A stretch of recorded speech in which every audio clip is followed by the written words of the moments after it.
Bonjour, bienvenue donc à cette présentation de démystifier ChatGPT, un PowerPoint, donc une présentation que j'ai préparée afin que vous puissiez la réutiliser et l'adapter à vos besoins pour la formation auprès de vos élèves.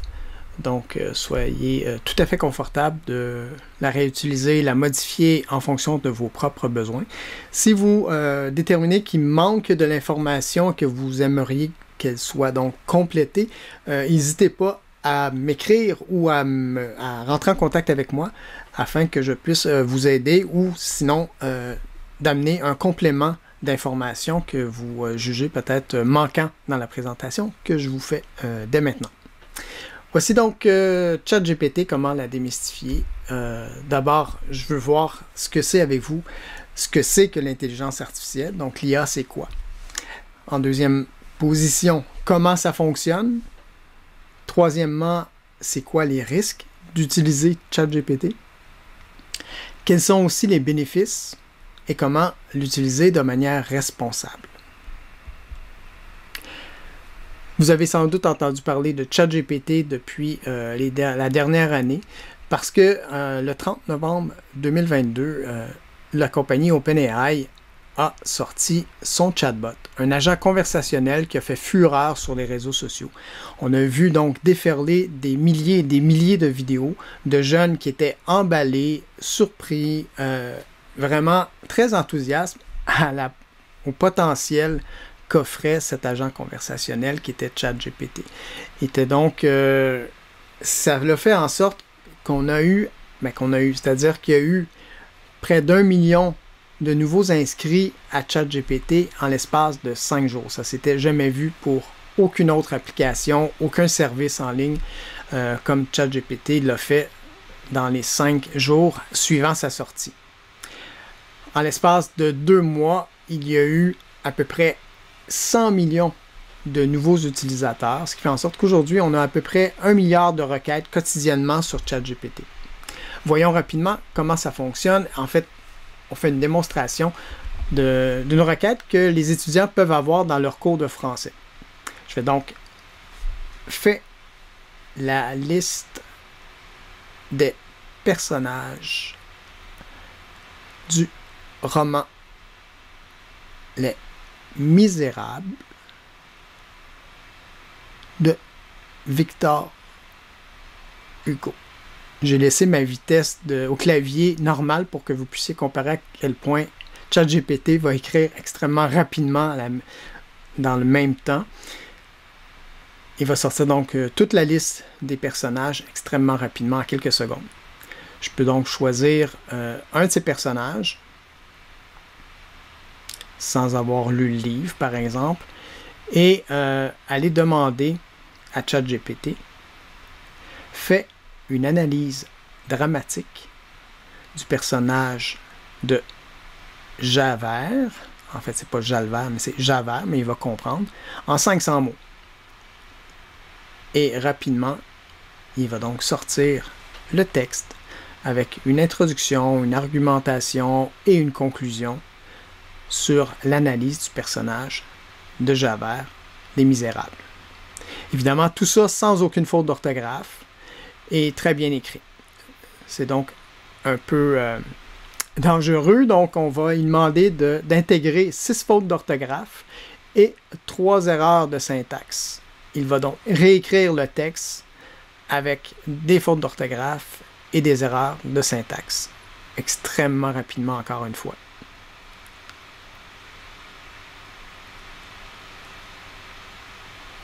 Tout ce que je peux faire ensuite, c'est de copier ce texte-là. Il y a même une petite icône en haut pour copier la réponse.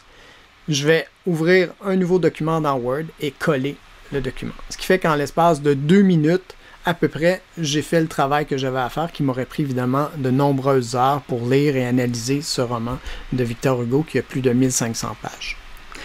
Le défi aussi, c'est que tous les outils de détection qui sont sortis dans les semaines après l'apparition de ChatGPT ne sont pas fiables.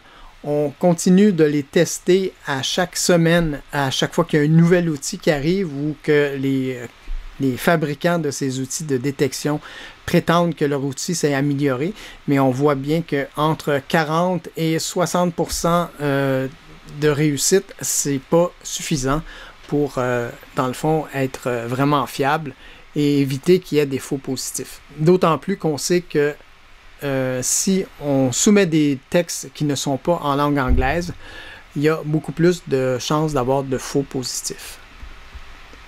D'ailleurs, c'est très facile de trouver sur YouTube des vidéos qui nous montrent comment bypasser, c'est-à-dire détourner, déjouer les outils de détection de textes qui ont été générés par l'intelligence artificielle.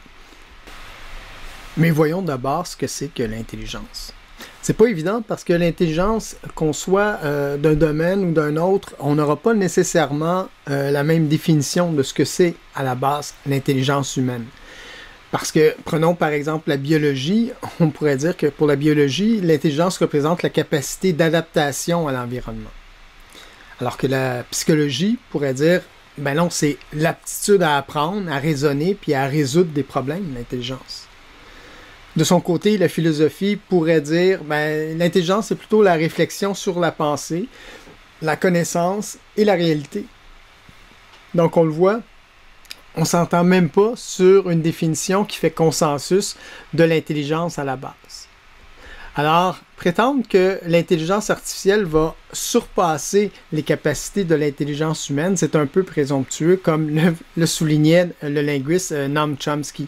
Parce que on est, dans le fond, au début de comprendre toute la complexité de ce que c'est que l'intelligence, comment elle se forme, et puis, en même temps, les informaticiens, depuis les années 50, sont inspirés par l'intelligence humaine et cherchent à développer une informatique, en tout cas un modèle d'intelligence artificielle qui est inspiré par les neurones humaines. Et puis, il y a deux façons de voir le développement de l'intelligence artificielle depuis les années 50. La première, au début des années 50, c'était une intelligence artificielle qu'on nomme comme symbolique, où on lui donnait, dans le fond, des tâches à respecter en fonction d'une certaine recette très précise et qui réussissait quand même à réaliser certaines tâches et qui étaient efficaces, comme par exemple essayer de jouer aux échecs, à reconnaître certaines images. C'était les débuts de l'intelligence artificielle. Il y a eu plusieurs vagues et il y a eu des creux de vagues aussi au niveau du financement des recherches en intelligence artificielle depuis les années 1950. Mais il y a eu un autre boom, dans le fond, une autre vague importante dans les années 80, où là, tout d'un coup, on a appris aux machines de façon... En fait, on a développé une intelligence artificielle où les machines apprenaient de façon automatisée. Évidemment, c'était supervisé par des humains, mais on leur apprenait à apprendre de manière automatique.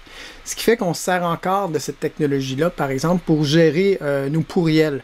Tout ce qui est en fait spam qu'on reçoit dans nos courriels, on va comme l'intelligence artificielle en arrière-plan va être capable de détecter ce qui est du pourriel et les envoyer directement à la corbeille ou à un dossier d'indésirable.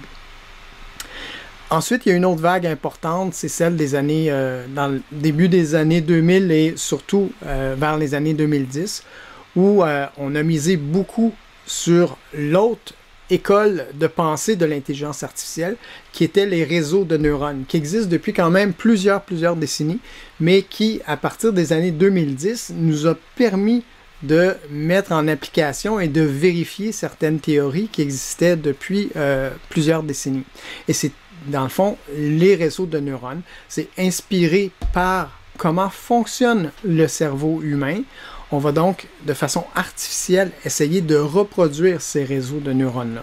On appelle ça donc l'apprentissage profond en intelligence artificielle, basé sur les réseaux de neurones.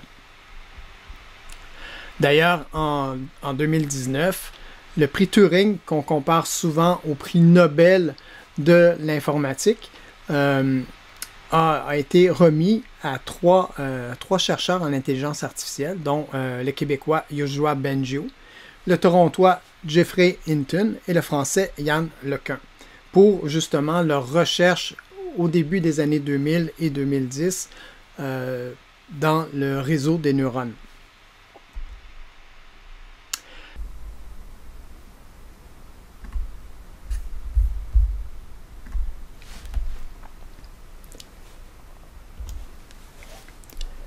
Il va sans dire que l'intelligence artificielle, au cours des 10-15 dernières années, s'est insinuée dans nos vies sans même qu'on s'en rende compte.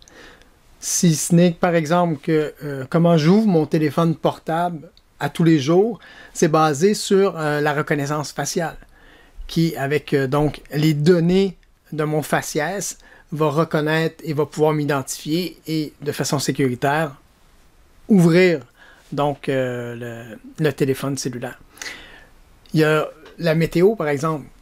La météo, quand on consulte la météo sur Météo Média, bien évidemment, la météo fait des prévisions basées sur des modèles d'intelligence artificielle qui permettent des prévisions beaucoup plus précises qu'avant. Aussi, dans les recherches quotidiennes qu'on fait sur Google, vont être inspirés des données qu'on a autorisées à Google d'analyser sur nous, sur nos comportements, sur nos habitudes, et il va donc nous suggérer des résultats en fonction de ce qu'il connaît de nous. Au quotidien, on utilise aussi des applications comme Google Maps pour nous déplacer, qui évidemment utilisent également l'intelligence artificielle pour nous donner des suggestions de chemin à parcourir pour arriver le plus rapidement possible à destination. Il y a donc plein d'exemples d'intelligence artificielle qu'on utilise au quotidien, que ce soit aussi sur Spotify ou Netflix quand on regarde des films, les suggestions qui nous sont faites sont des intelligences artificielles étroites, qu'on dit étroites, parce qu'elles ont un objectif très précis pour pouvoir nous faciliter la vie, nous faire sauver du temps et qu'on puisse en tirer des bénéfices puis améliorer dans le fond notre quotidien. Mais on ne s'en rend pas compte, mais ces applications-là, dans le fond, sont très utiles, mais elles fonctionnent un peu comme si elles nous mettaient sur le pilote automatique. On leur fait confiance, on ne les remet plus en question et on a délégué des décisions qu'on prenait par nous-mêmes avant, en analysant les données de notre réalité, de notre environnement. Maintenant, on fait confiance aux données, aux capteurs qui prennent des décisions à notre place, puis on se dit, je ne peux pas être plus intelligent, plus rapide pour évaluer ces données-là, et je me mets sur le pilote automatique et je fais confiance. Et on perd une partie de notre autonomie en faisant ça, de notre libre arbitre. Ce qu'on peut faire, par contre, avec l'intelligence artificielle générative comme ChatGPT, c'est de les utiliser un peu comme des copilotes plutôt que de se mettre sur le mode automatique, pilote automatique. Et on va voir plus tard comment on peut procéder pour faire ça. Mais c'est l'avantage qu'on voit avec les grands modèles de langage ou les LLM, les Large Language Models, c'est qu'on peut les adapter en fonction de nos besoins. C'est là où on peut en tirer des bénéfices et les utiliser de façon plus responsable. J'ai parlé tantôt des algorithmes pour déterminer comment fonctionne l'intelligence artificielle. C'est quoi un algorithme? C'est une forme de recette, dans le fond, qu'on donne à l'ordinateur pour qu'il suive, d'une certaine façon, un plan de match. Je fais l'analogie ici d'un plan de match comme si j'étais un entraîneur et que je disais à mes joueurs, voici, s'il arrive telle probabilité de jeu, ben, vous allez agir de telle ou telle façon. Et puis, on va donc évaluer les probabilités de si le ballon arrive vers tel ou tel joueur, ben, le reste de l'équipe va agir d'une façon particulière pour nous permettre de marquer des points et arriver, dans le fond, à accomplir la tâche qu'on veut, qui c'est de marquer des points et de gagner la partie. Donc, l'algorithme fonctionne un peu comme ça, comme un plan de match qu'un entraîneur va donner à ses joueurs pour pouvoir s'entraîner à devenir le plus performant possible dans une partie de football ici.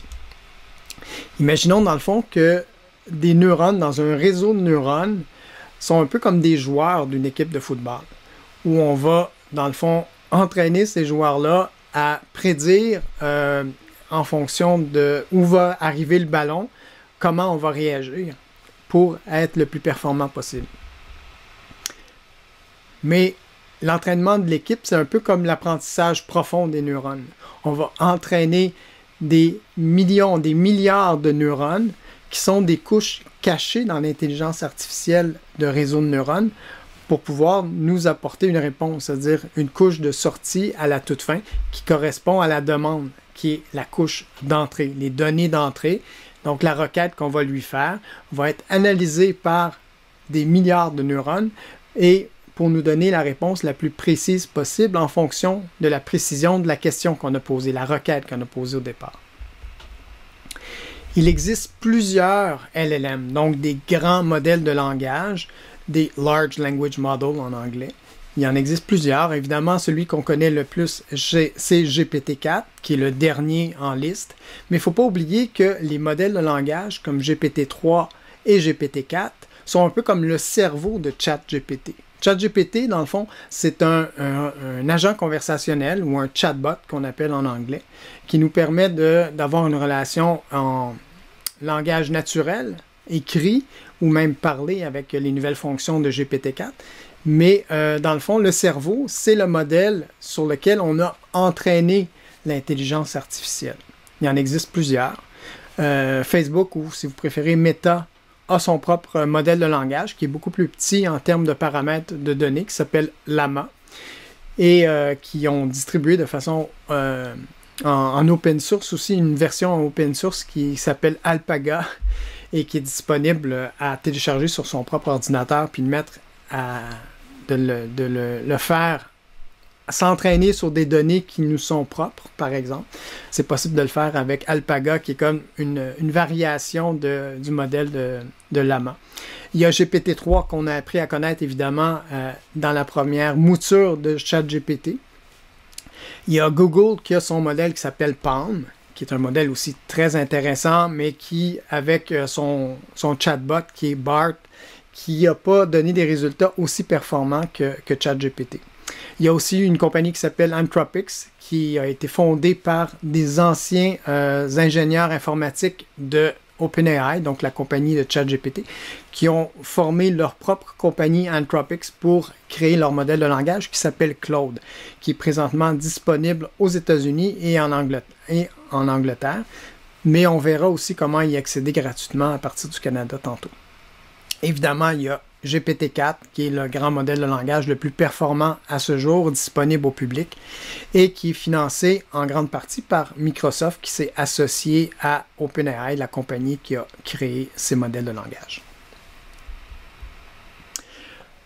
La version gratuite qui est sortie le 30 novembre dernier de ChatGPT est sur le modèle, en fait, une version améliorée de GPT-3 et qu'on a appelé GPT version 3.5 et qui a comme nombre de paramètres 175 milliards différents. Dans le fond, c'est un peu comme des neurones artificiels.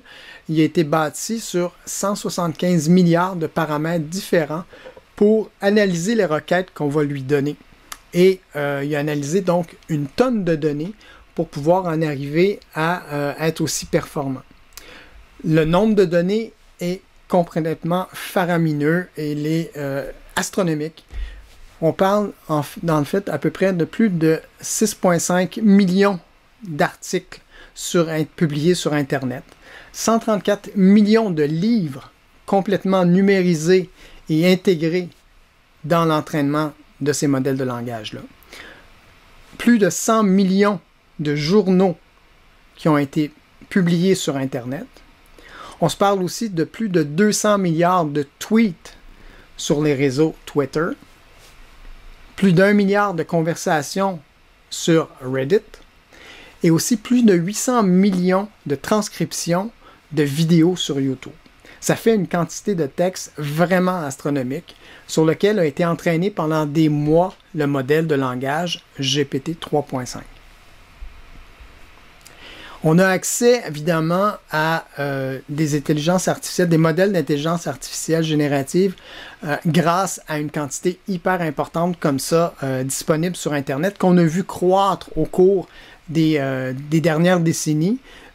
Particulièrement, regardons la courbe ici de la disponibilité des données qu'on retrouve sur Internet au cours des 13 dernières années. On voit donc une croissance exponentielle de quantité disponible qu'on peut avoir sur Internet. Il y a ce qu'on appelle le Common Crawl, qui est comme une archive qui se fait d'Internet à chaque mois et auquel on peut avoir accès parce que c'est disponible publiquement pour tout le monde. Donc, on a utilisé le Common Crawl, donc l'archive d'Internet depuis des années pour pouvoir entraîner ces modèles de langage-là. Évidemment, si on a accès à autant de données, c'est beaucoup dû au fait que lorsqu'on utilise des services en ligne qui sont gratuits, on va nous demander d'accepter les termes et conditions. Évidemment, 99% des gens, 99,9% des gens ne lisent jamais ces termes et conditions-là, mais à l'intérieur de ça, on autorise les compagnies à utiliser nos données personnelles, ce qui fait en sorte qu'ensuite, les compagnies peuvent utiliser ces données-là pour pouvoir, dans le fond, entraîner leur modèle de langage et avoir donc des tonnes de données disponibles à leur disposition pour pouvoir créer des modèles de langage très, très performants. Autre chose importante aussi à souligner, c'est que la performance de ces intelligences artificielles-là sont aussi basées sur du matériel. Donc, le processeur qui est dans le fond le cœur de l'intelligence artificielle qui fonctionne avec énormément de puissance et de rapidité.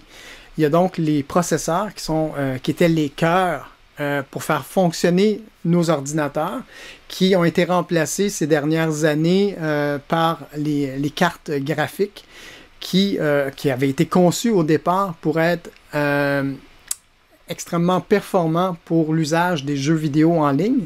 Mais on s'est rendu compte au milieu des années 2010 que ces cartes graphiques-là, qui étaient extrêmement puissantes, qui avaient été conçues pour les jeux vidéo, étaient d'une puissance assez intéressante pour pouvoir entraîner les intelligences artificielles. Donc on voit qu'au cours des 10 dernières années, il y a eu une croissance exponentielle des cartes graphiques, de leur puissance en termes de calcul et d'analyse de données au niveau de la bande passante, et qui fait en sorte que maintenant, c'est possible d'avoir accès à des processeurs extrêmement puissants et rapides pour traiter des données.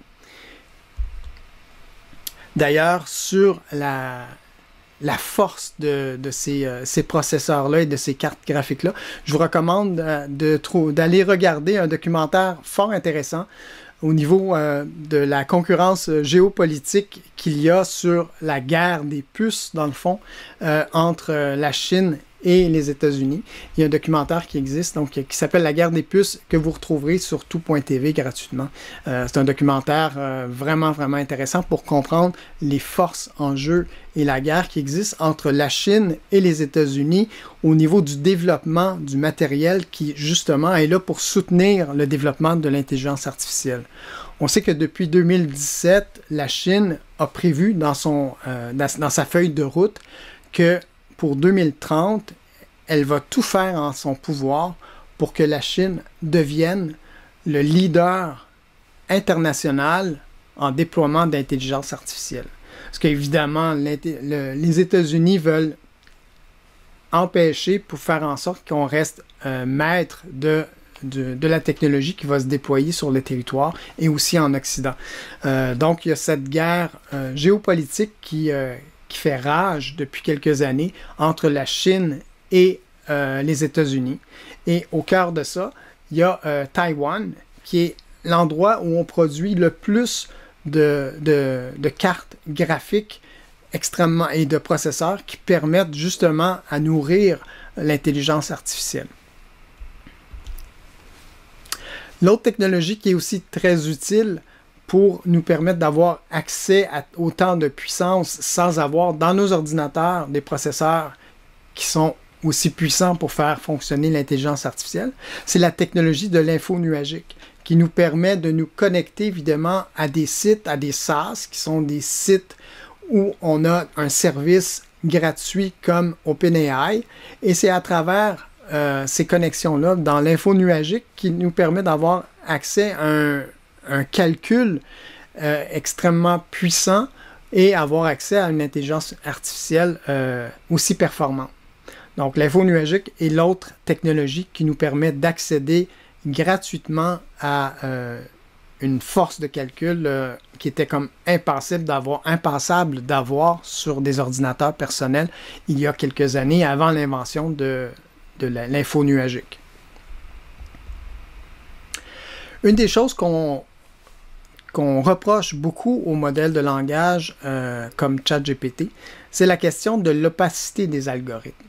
L'opacité des algorithmes, on l'a vu tantôt, s'explique par le fait qu'il y a des milliards de neurones artificiels séparés en couches. Il fait en sorte que, à part la première couche d'entrée, où on peut paramétrer là où on va envoyer dans le fond la requête, les données d'entrée, on peut paramétrer la première couche visible. Mais ensuite, avant la sortie, il va se passer dans les modèles de langage une somme astronomique de connexions qui va faire en sorte qu'on n'est pas capable d'expliquer qu'est-ce qui s'est passé pour arriver au résultat de la sortie. On appelle ça donc le phénomène de la boîte noire. Et on aimerait pouvoir expliquer de façon plus précise et transparente comment ces machines arrivent à un résultat final qui est souvent très très surprenant, mais on n'est pas capable de déterminer s'il y a eu effectivement des décisions teintées par des biais qu'on va voir tantôt. On va voir les risques associés à la question des biais, par exemple. Mais on souhaiterait avoir plus de transparence dans le processus de output, c'est-à-dire dans le résultat qui nous est donné par ces intelligences artificielles-là. Faisons une démonstration pour essayer de comprendre comment le processus d'opacité d'algorithme s'explique. Imaginons qu'un neurone est représenté ici par une trappe de souris et la balle de ping-pong qui est sur la trappe de souris est une donnée qui va être échangée entre chacune des trappes de souris. Là, j'en mets une parce que ça va être la requête du début. On va simplifier ça. On ne va pas avoir 175 milliards de balles de ping-pong, mais plutôt 2000 c'est-à-dire trappe de souris qui va représenter les neurones artificiels. Donc, imaginez 2000 seulement trappes à souris qui va contenir chacun une balle de ping-pong. Voyons ce que ça donnerait si on envoie une donnée sur 2000 balles de ping-pong.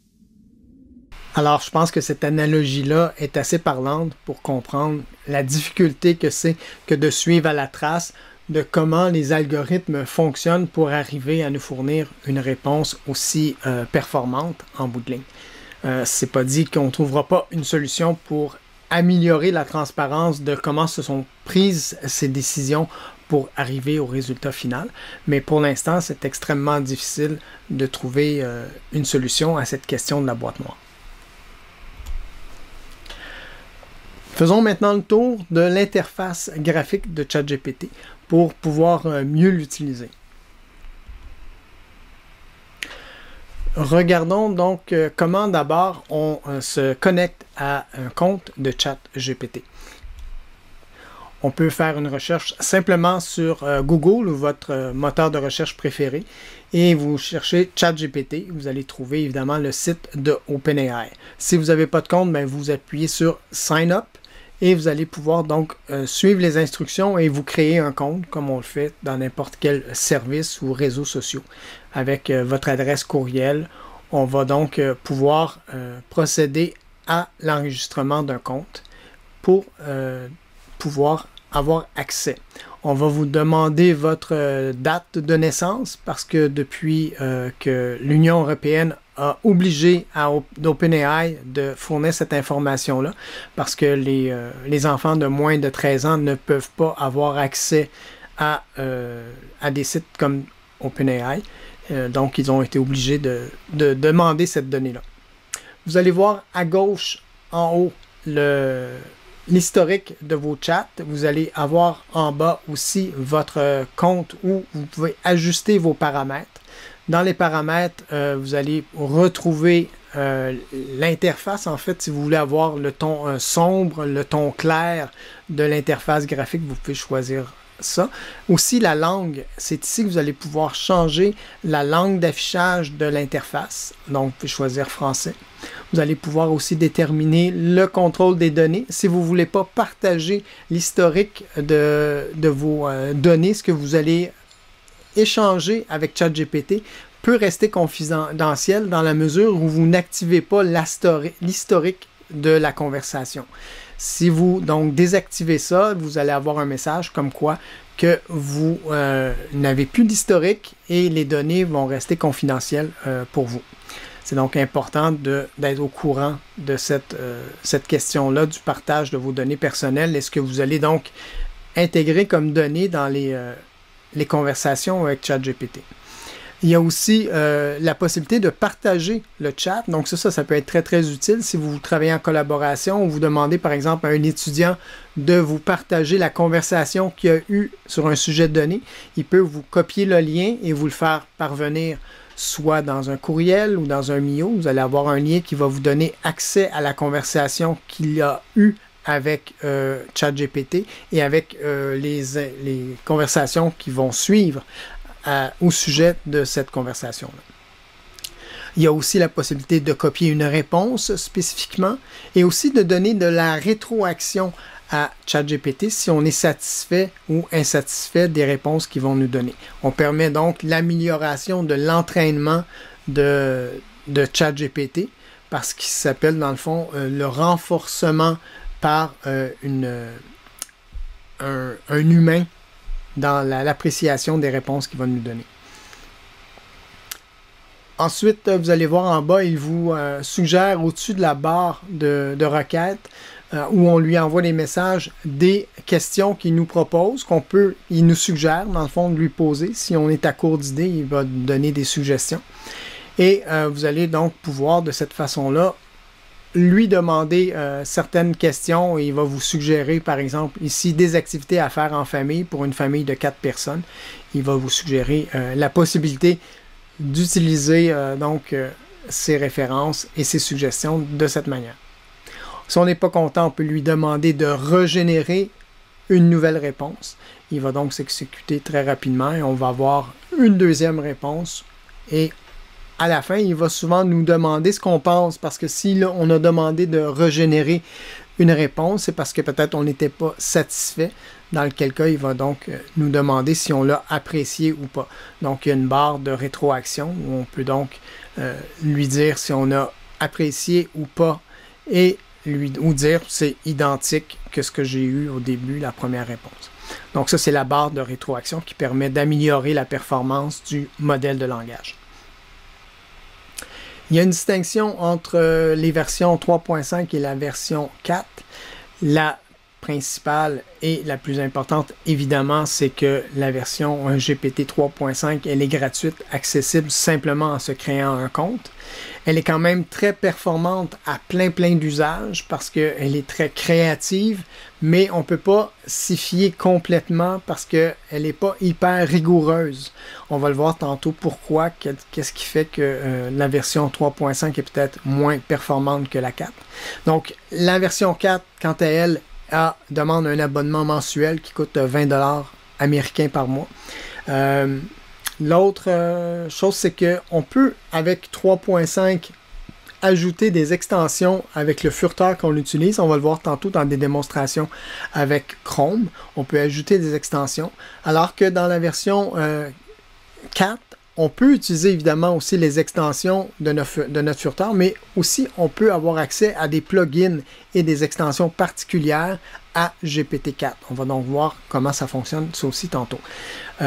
L'autre chose dans la version 3.5, c'est qu'on est peut-être plus restreint dans les requêtes qu'on a, c'est-à-dire le nombre on appelle ça des jetons, c'est des tokens, c'est-à-dire c'est un peu comme des syllabes, le nombre de syllabes dans lequel est divisé les questions et les requêtes qu'on va poser à GPT-4 sont limitées à peu près 2000 tokens, donc 2000 jetons, ou si vous voulez, 2000 syllabes qu'on peut utiliser lorsqu'on fait une requête.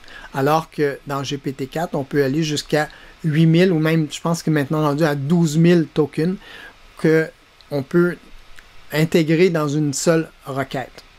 Donc, dans l'ensemble, GPT-4, on sait, a été déterminé comme étant beaucoup plus performant que GPT-3, même si on ne connaît pas le nombre de paramètres exacts. On sait que GPT 3.5 a été formé avec à peu près 175 milliards de paramètres différents, alors que GPT-4, c'est resté secret à la demande de Microsoft de ne pas dévoiler, pour des raisons de concurrence commerciale, les données sur lesquels ont été entraînés, le nombre de paramètres avec lesquels ont été entraînés le modèle de langage dans sa version 4.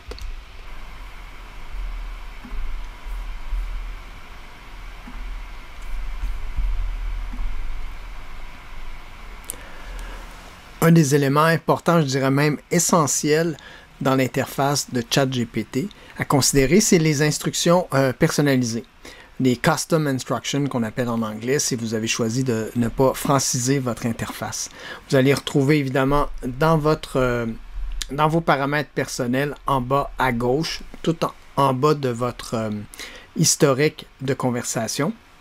C'est au-dessus des paramètres de bêta que vous allez trouver la section instructions personnalisées. Elle est très importante parce qu'elle se découpe en deux sections. Deux fenêtres qui s'appellent les instructions personnalisées. Regardons la première fenêtre. Donc, il y a cette fenêtre où on va décrire qui on est un peu plus. Il va avoir donc à côté de la fenêtre des déclencheurs d'idées pour lui expliquer qui on est. On peut lui dire où est-ce qu'on est situé, où est-ce qu'on est basé, où est-ce qu'on vit, qu'est-ce qu'on fait dans la vie, quels sont vos passe-temps, vos centres d'intérêt. De quel sujet vous aimeriez parler, vous pourriez parler pendant des heures. Donc, qu'est-ce qui vous passionne dans la vie et quels sont vos objectifs dans la vie. C'est très important parce que ce qu'on va donner comme information à ChatGPT, il va s'en servir pour alimenter nos conversations et souvent, si il veut nous expliquer quelque chose, il va se servir de nos passe-temps, de nos passions, pour faire des analogies parfois, ce qui va nous éclairer énormément dans ces explications. Tout en bas de la deuxième fenêtre, c'est comment souhaitez-vous que ChatGPT vous réponde? Puis là aussi, c'est très important parce que de cette façon-là, on peut lui demander donc de s'adresser à nous de façon peut-être plus conviviale, décontractée ou de façon plus sérieuse. Et de cette façon-là, donc, il va être vraiment à l'écoute dans la façon dont on veut qu'il nous réponde. Et puis, c'est là où j'attire particulièrement votre attention, c'est qu'on peut lui dire dans cette section, ne fais jamais le travail à ma place. Je veux que tu m'accompagnes pour que je puisse réaliser les tâches par moi-même. Je veux que tu sois d'une certaine façon mon tuteur. C'est ici qu'on peut lui donner un rôle qui va être constant à chaque fois qu'on va s'adresser à lui, à chaque fois évidemment qu'on va activer les instructions personnalisées. Parce que le bouton en bas à gauche ici de l'écran nous permet de l'activer ou désactiver cette fonctionnalité des instructions personnalisées. Mais ça va faire en sorte que le ChatGPT, l'agent conversationnel, va toujours donc prendre en compte ces instructions-là de qui on est et comment on veut qu'il s'adresse à nous. Si je peux me permettre, je vais vous partager tout de suite. Je vous partage ma propre fenêtre d'instruction personnalisée. Je lui ai dit que j'étais un conseiller technopédagogique au Cégep Marie-Victorin, à Montréal et au Québec, que je suis curieux de la technologie, de l'intelligence artificielle, mais aussi des arts et de la littérature. Mon passe-temps favori est la photographie, ma passion c'est le cinéma. J'ai été réalisateur et producteur de films pendant plusieurs années. J'ai aussi enseigné le cinéma et les médias au cégep pendant plus de 10 ans. Ça, c'est donc les informations qui me définissent moi. Puis ce qu'il y a de formidable, comme je le disais tantôt, c'est qu'il va souvent utiliser des exemples tirés des arts, de la littérature ou de la photographie pour faire des analogies parfois parce qu'il sait que j'aime ça et que je comprends ces domaines-là ou ces techniques-là.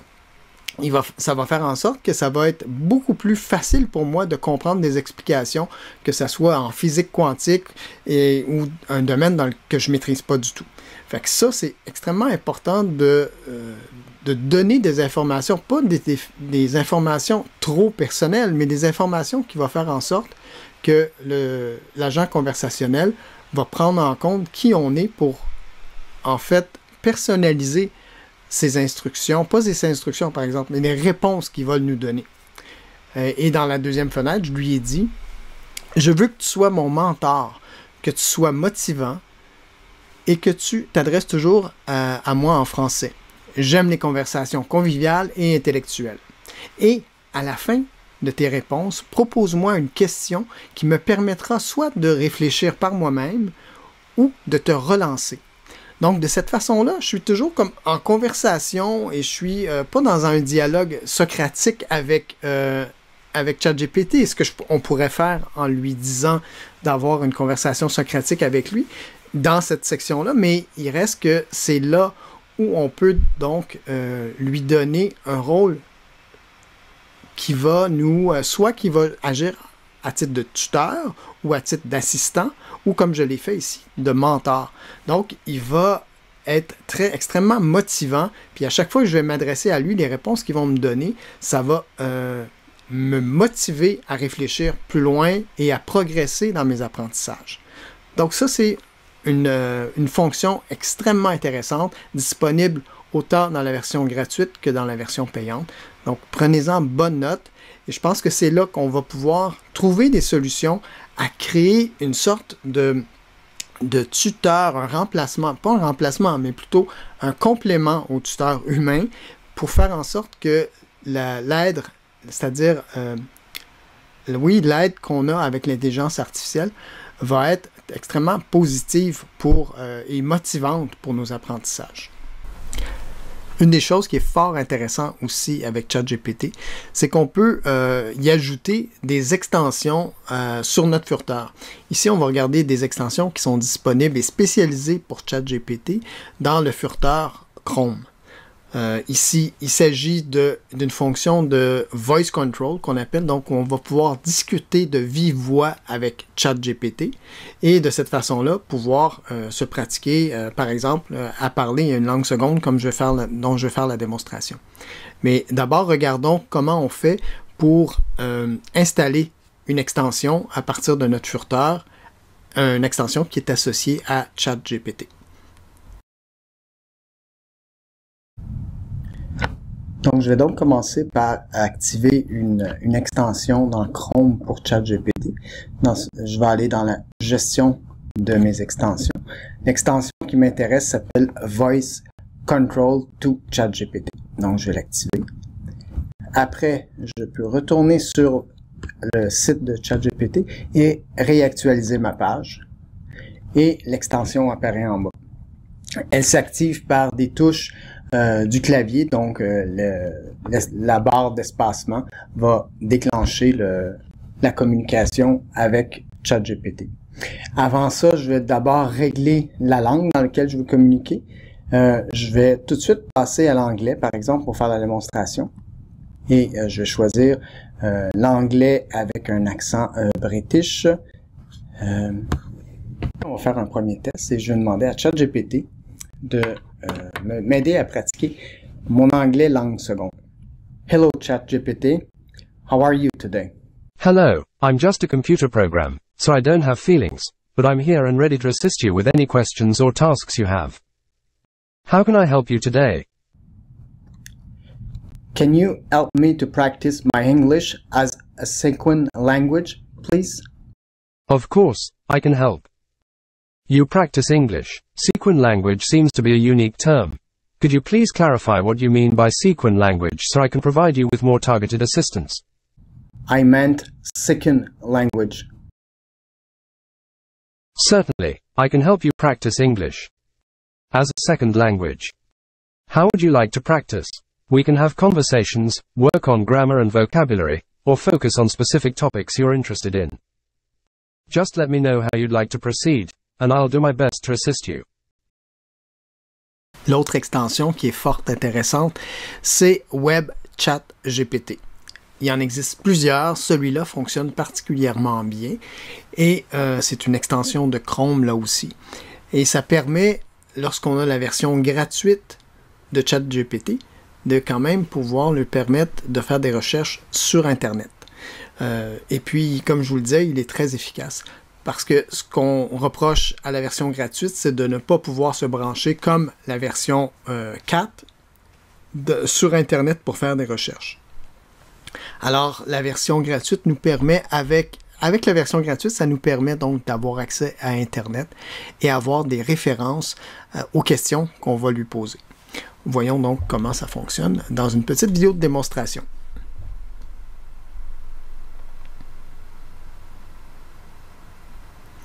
Vous voyez apparaît en bas, on va actionner le bouton Web Access et on va pouvoir, dans ce cas-là, donc poser notre question. Ici, on a posé « Je suis une étudiante au collégial, anxieuse, à l'approche des examens de fin de session. Donne-moi quelques astuces. » Et il va donc te donner des astuces, mais pour chacune des astuces qu'il va donner à l'étudiante en question, il va lui donner des références du web et on va pouvoir aller vérifier. Il y a donc des notes à chaque réponse qu'il donne, à chaque astuce, et on peut donc se référer à, ici, c'est donc un site de l'Université Laval qui donne donc des conseils pour bien se préparer au cours de notre session.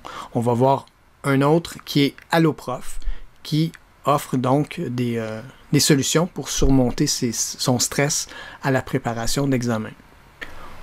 On peut reprendre un nouvel exemple, toujours avec la même extension. Dans ce cas-ci, on active encore le bouton. Un étudiant au cégep a besoin d'aide pour déterminer son échéancier, ses tâches d'études dans un travail à venir. Donc, il va de la même façon nous proposer des solutions avec les sources, avec les liens des sources auxquelles il fait référence. On peut donc cliquer sur ces liens-là et voir qu'il a basé ses réponses sur des sources fiables qu'on peut donc vérifier après avoir reçu ses propositions. On peut donc aller pousser plus loin puis lui proposer des outils de gestion du temps pour un étudiant au cégep. Il va faire la même chose, donc nous proposer des outils. Il nous donne donc des outils disponibles ici au cégep Édouard-Montpetit sur la gestion du temps, au cégep de Limoilou. Donc c'est très facile et très bien documenté de la façon dont il va nous offrir ses réponses. Donc c'est une extension vraiment utile et qui nous permet donc d'avoir des références aux réponses qu'il va nous donner.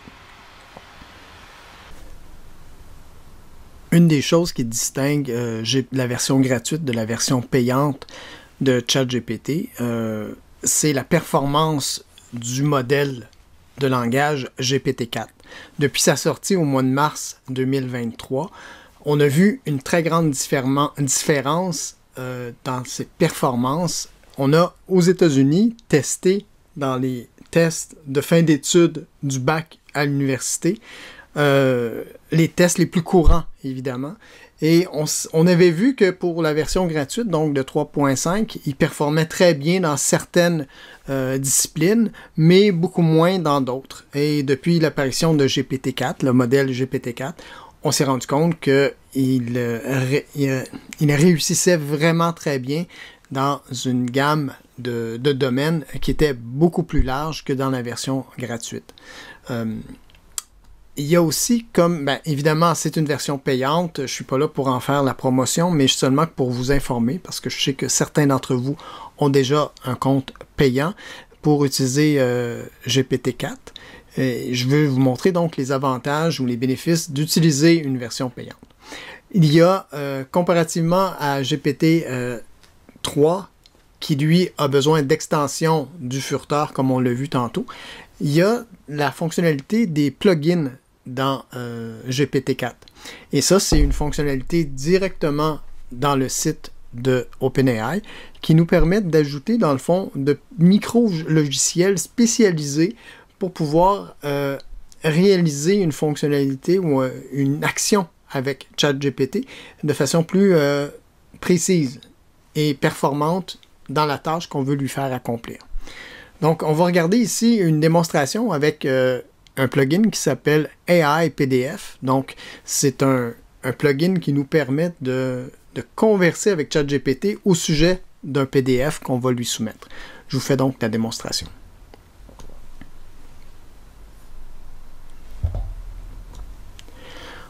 Quand on va sur GPT-4 en haut, on a la possibilité, d'abord, il faut activer en bas dans nos paramètres la fonction des fonctionnalités bêta des plugins. Donc, on actionne le bouton ici, plugin, et on va voir apparaître sous GPT la possibilité d'avoir des plugins. On peut aller magasiner dans le magasin des plugins, et comme on le fait pour des applications de notre téléphone cellulaire, on peut ajouter ces micro-logiciels-là dans notre ChatGPT. Là, je vais activer le plugin de AI PDF. Ça va permettre donc de choisir ici, par exemple, la PIA du Collège Marie-Victorin. Et je vais coller le lien du PDF en question. Et je pose la question, quelle action les enseignants doivent-ils prendre pour promouvoir l'intégrité intellectuelle selon la PIA? Et je vais donc lui faire cette recherche. Et ça prend un petit peu de temps, mais un petit peu de temps. On se parle de entre 5 et 10 secondes. Il va faire l'analyse du PDF au complet et il va donc trouver l'article où il est question de la promotion de l'intégrité intellectuelle dans la PIA. Donc, il va soulever les articles où il est question d'intégrité intellectuelle et du devoir de l'enseignant de pouvoir en faire la promotion.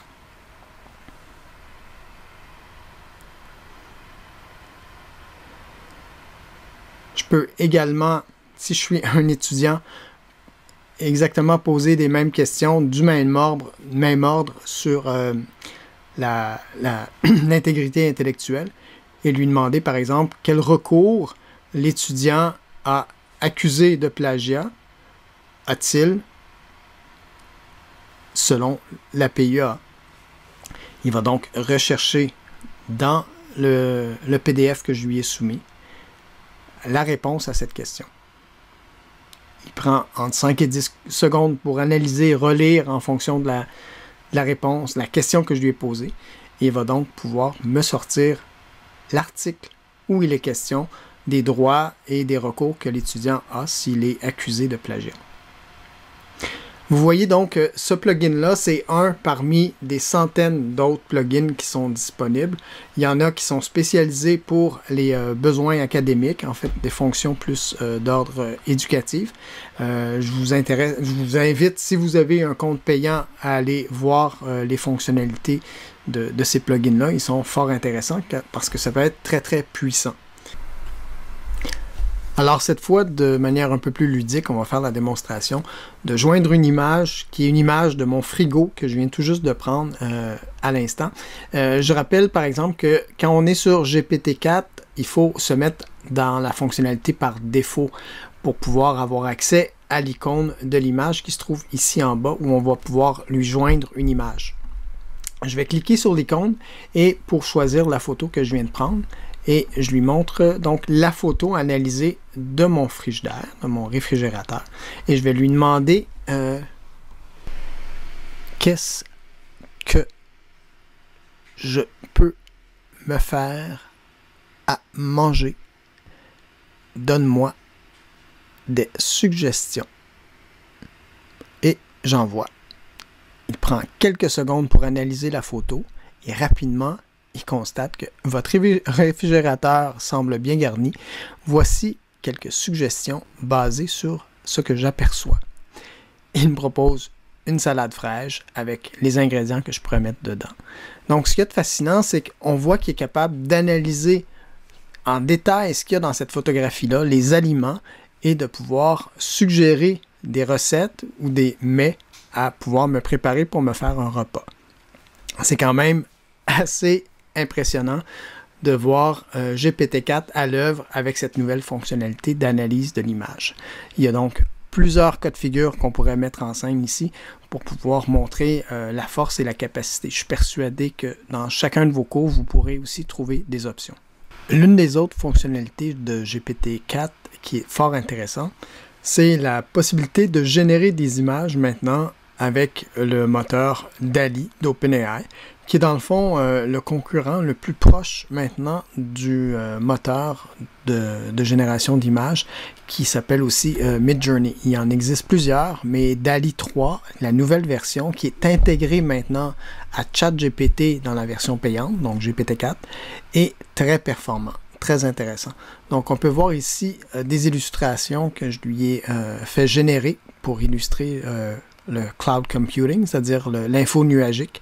Vous voyez que j'ai utilisé celle qui est en haut à gauche.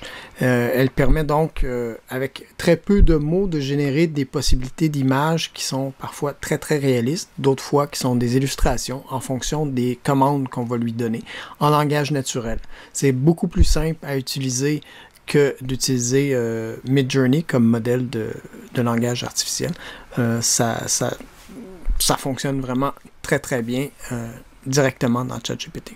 Alors maintenant, parlons des risques à utiliser les grands modèles de langage, de l'intelligence artificielle de façon générale, particulièrement ChatGPT. On a souvent entendu parler des problèmes d'hallucination qu'ont les modèles d'intelligence artificielle. Ici, j'ai décidé d'illustrer avec Midjourney les œufs que pondaient les vaches. On a entendu parler dans les premières semaines des questions qu'on posait à ChatGPT, de lui demander des recettes faites avec des œufs de vache, et il nous répondait comme si c'était tout à fait naturel que des vaches pondent des œufs. Il s'agit en fait d'erreurs statistiques, parce que toutes les réponses qu'il nous donne sont dans le fond des calculs de probabilité, donc des calculs statistiques, et dans n'importe quel calcul statistique, il y a toujours une marge d'erreur.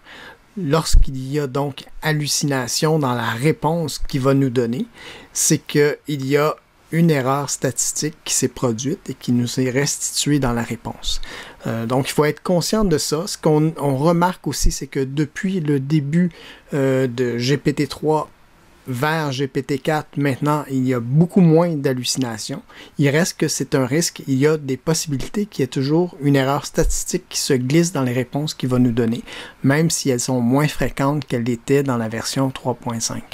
Donc, toujours être conscient de ça, qu'il faut vérifier, contre-vérifier les réponses qu'il nous donne, parce que en bout de ligne, c'est nous qui sommes responsables de l'usage que nous allons en faire si nous décidons d'utiliser la réponse qu'il va nous donner.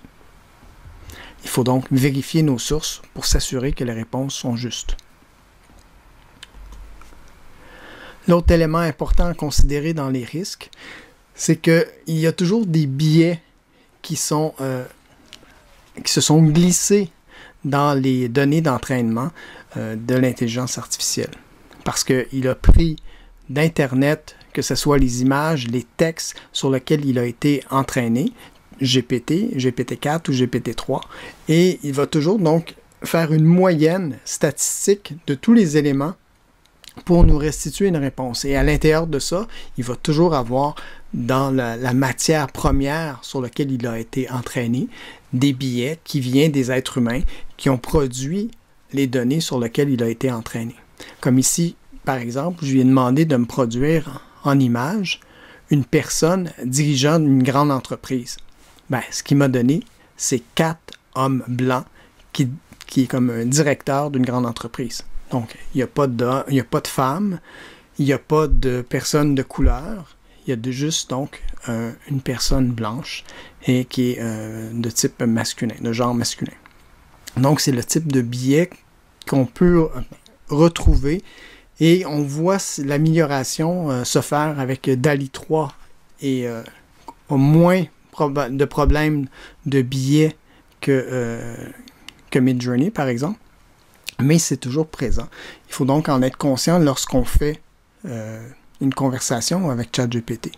Il reste que je souligne toujours que lorsqu'on fait une conversation avec un être humain, chaque être humain a en soi des biais inconscients.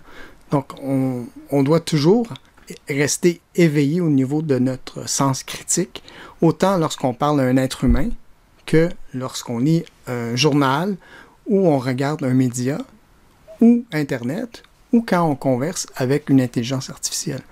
Et il faut donc rester vigilant par rapport à ces biais qui sont toujours possibles.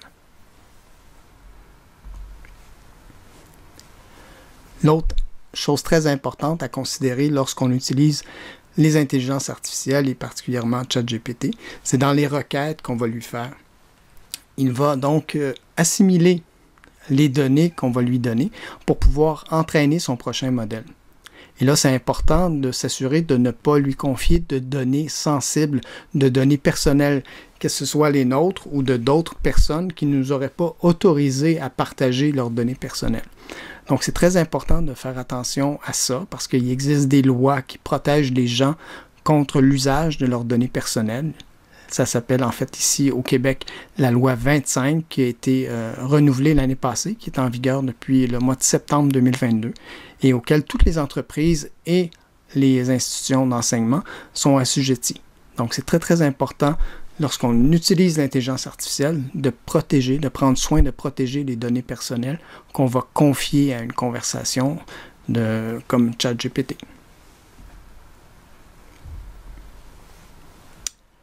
Une autre chose à prendre en vigilance, c'est la question de ne pas devenir esclave de l'intelligence artificielle. Comme on le voit, on le constate, on est devenu très facilement esclave de nos téléphones portables, de la technologie mobile. Et puis, on a comme oublié toute la beauté qu'il y a autour de nous, les gens qui sont autour de nous, et on a vraiment vu un déclin de nos rapports sociaux à cause de l'usage de la technologie.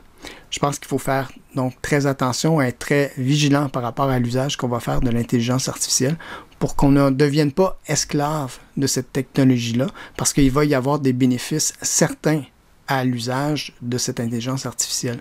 Mais il ne faut vraiment pas oublier tout l'esprit humain qui y a derrière ça, dans l'échange qu'on va faire avec ces intelligences artificielles. L'autre chose qui est capitale dans l'usage de l'intelligence artificielle, c'est la nécessité d'être transparent dans l'usage qu'on en fait et aussi de le faire de façon éthique et responsable.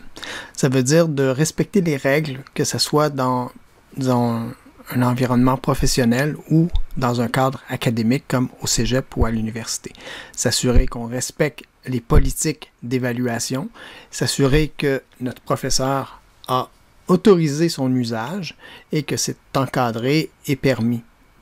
Il faut donc, pour s'assurer de bâtir une confiance et respecter l'authenticité des documents, de mentionner qu'on a utilisé l'intelligence artificielle. On a vu qu'il n'y a pas juste ChatGPT comme modèle ou en fait comme agent conversationnel.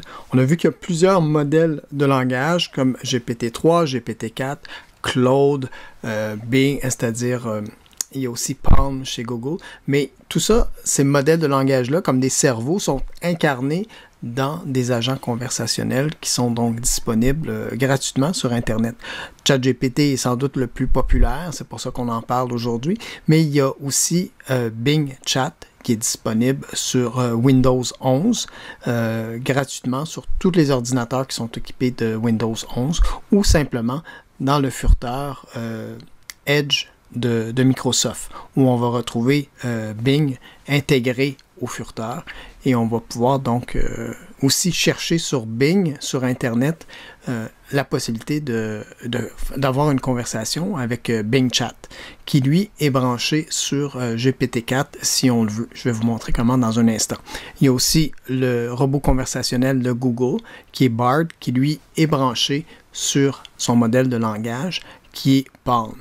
Il y a un nouveau modèle de langage qui va bientôt sortir, qui s'appelle Gemini, qui risque d'être probablement plus puissant, encore plus performant que GPT-4, si on en croit les rumeurs qui court présentement. Alors, sur Bing de Microsoft, on peut retrouver donc la possibilité de tout à fait gratuitement utiliser GPT-4. Si on va donc dans la section conversation de Microsoft Bing, si vous choisissez la fonction, le style de conversation plus créatif ou plus précis, vous allez utiliser le modèle de langage GPT-4.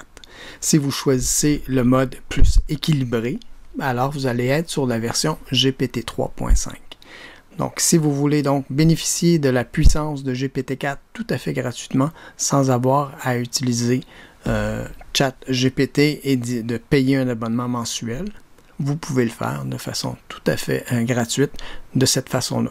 Par contre, vous allez être limité dans la conversation à 6 échanges à chaque fois que vous allez démarrer une nouvelle conversation.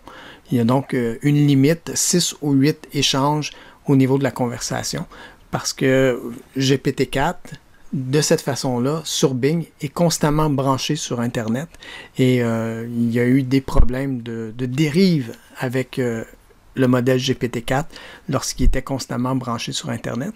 Ces problèmes-là ont été résolus, mais il reste que la barrière, ou en tout cas la limite d'usage de 6 ou 8 échanges dans une conversation est restée. Sachez aussi que Bard, qui est le robot conversationnel de Google, n'est pas encore disponible au Canada, mais il est disponible dans 180 autres pays.